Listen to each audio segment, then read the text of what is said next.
Olá! O que é o Códex Alimentares e qual é a sua relação com a ISO 22000?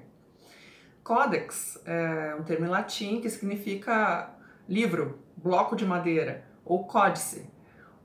Bloco de madeira onde são guardados ou impressos os manuscritos relativos então a alimentos, se é Códex Alimentares. Mas também designa a Comissão Códex Alimentares ou CCA, que é uma organização que foi fundada em 1963, tem sede em Roma, tem 189 membros, sendo 188 países membros e uma organização membro, que é a União Europeia. No Brasil, a secretaria está a cargo do Inmetro. Então, a Comissão Códex Alimentares tem dois grandes objetivos, que é, primeiro, desenvolver normas, padrões, diretrizes e códigos de práticas. E o segundo é executar o programa conjunto da FAO, que é a Organização da ONU ou das Nações Unidas para Alimentos e Agriculturas, e da OMS, Organização Mundial de Saúde. E esse programa conjunto, ele tem entre os seus objetivos proteger a saúde de consumidores, gerar transparência e justiça no comércio internacional de alimentos e coordenar as normas alimentares, ou os regulamentos, enfim, na verdade as normas alimentares que forem acordadas entre os membros. Bom, a comida, ela precisa ser segura em todo mundo. E a comida é uma questão de saúde pública, porque doenças podem ser veiculadas através de alimentos. E o comércio de alimentos é um negócio que gera um volume de, segundo o Códex Alimentares, de 2.000 bilhões de dólares por ano. E precisa então de padrões para entregar uma comida boa e segura em qualquer lugar do mundo. Esta é a grande finalidade, o grande objetivo de todos.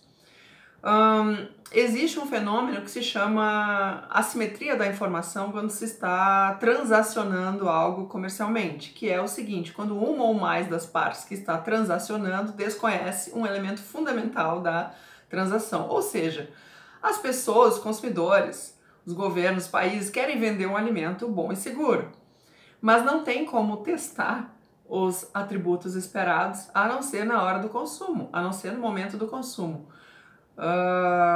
Certos alimentos só vão se provar realmente seguros no momento que forem consumidos e nada acontecer, né? Não acontecer nenhum efeito adverso à saúde.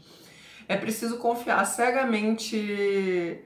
Sendo uma questão de saúde pública, é preciso confiar cegamente nos governos e nas autoridades sanitárias, ok?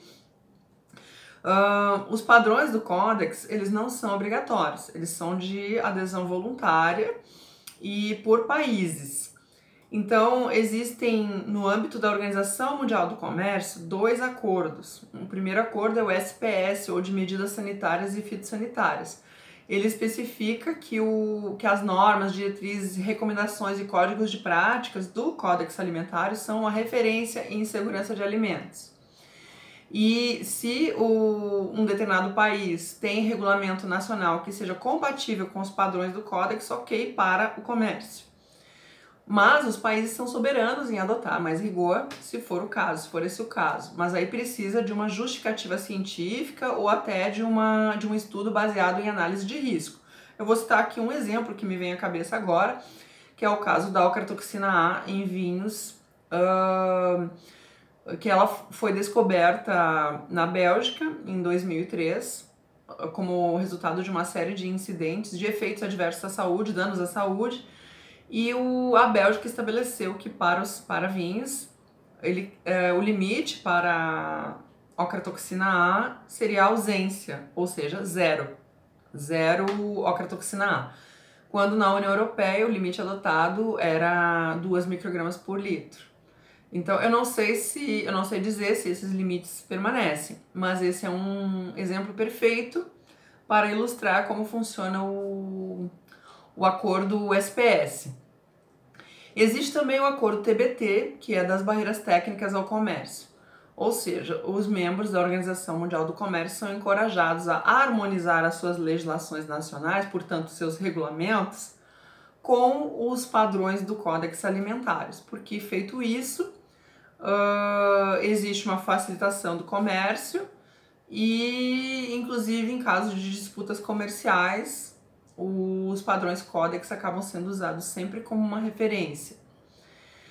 Ou seja, a ideia é que usando os regulamentos, as normas Codex, os documentos Codex, sejam removidas as barreiras ao comércio. Daí vem a sua grande importância, a grande importância da Comissão Codex Alimentares e de todo o seu trabalho, certo? E que tipos de textos são produzidos pela Comissão do Codex? São padrões para commodities, que se aplicam a um produto específico ou a um produto em geral, por exemplo, não suco de uma fruta, mas sucos de frutas, né? Isso tem sido uma tendência na produção dos documentos. E também produção de normas gerais, diretrizes e códigos de práticas de uso geral. Então, eles podem se aplicar a quaisquer produtos, ou todos os produtos e categorias, ou a práticas de higiene, ou a produção de aditivos, ou a inspeção, certificação, nutrição, remédios veterinários, agroquímicos e por aí vai. Então, uma coisa que chama atenção aqui no nosso contexto e tem relação com a ISO 22000, que eu vou chegar lá, é que em 1969 o Codex foi quem publicou pela primeira vez, assim, em nível mundial, os princípios APPCC, os 7 princípios APPCC, um documento que chama CAC RCP1 de 1969, que se chama Princípios Gerais de Higiene de Alimentos. E esse documento, ele existe ainda, ele está, assim, em vigor, vamos dizer assim. Ele estabelecia requisitos para a produção primária, para a obtenção de matérias-primas, requisitos de boas práticas de infraestrutura, como deveriam ser os estabelecimentos, os prédios, instalações e a parte industrial também. Ele estabelecia informações ao consumidor, aspectos de informações, de etiquetagem, rotulagem, enfim, de como comunicar certas informações aos consumidores. Estabelecia os 7 princípios da APPCC e também uma árvore decisória publicada para auxiliar na decisão de quais etapas do processo produtivo são ou não são pontos críticos de controle, os PCC. Esse documento, ele tem uma emenda de 1999, ele tem revisão em 97, em 2003 e tem correções editoriais em 2011, mas ele continua em vigor. Então, através da publicação desse documento do Codex, é que a APPCC ganhou notoriedade mundial, disseminou-se pelo mundo. Inclusive, em 1993, no Brasil, o Ministério da Agricultura e o Ministério da Saúde publicaram as primeiras legislações falando de requisitos de boas práticas e de requisitos de APPCC que temos no Brasil. Foi o começo. E qual é a relação do Codex com a ISO 22000? Então, usando como referência a primeira versão da ISO 22000, no anexo B, ela trazia publicada uma tabela que cruza os 7 princípios da APPCC com os requisitos que constam na ISO 22000 correspondentes àqueles 7 princípios. Não são chamados assim no texto da ISO 22000 como 7 princípios, mas pelos nomes a que correspondem. Por exemplo, análise de perigos não é dado no texto da ISO 22000 como um princípio número tal, princípio 1. Mas estão todos lá. O conteúdo dos 7 princípios está todo lá na forma de requisitos da ISO 22000. E no anexo C, ela cita também diversos códigos de práticas publicados pelo Codex Alimentares, que então devem ser utilizados como uma fonte, uma referência para buscar medidas de controles específicas por assunto. Por exemplo, então tem uma infinidade de assuntos, porque o Codex tem uma gama variada de trabalhos publicados, incluindo, para citar apenas alguns, alimentação para animais, alimentos para fins especiais, processos específicos envolvendo tratamento térmico e outros, produção de ingredientes, de frutas e vegetais, de carne, leite, ovos e derivados, de águas, de transporte, de varejo e por aí vai. Uma infinidade, não se esgota no que foi referenciado na ISO 22000. Basta entrar no site do Codex Alimentários e pesquisar os padrões existentes. Estão lá disponíveis para download em diversos idiomas.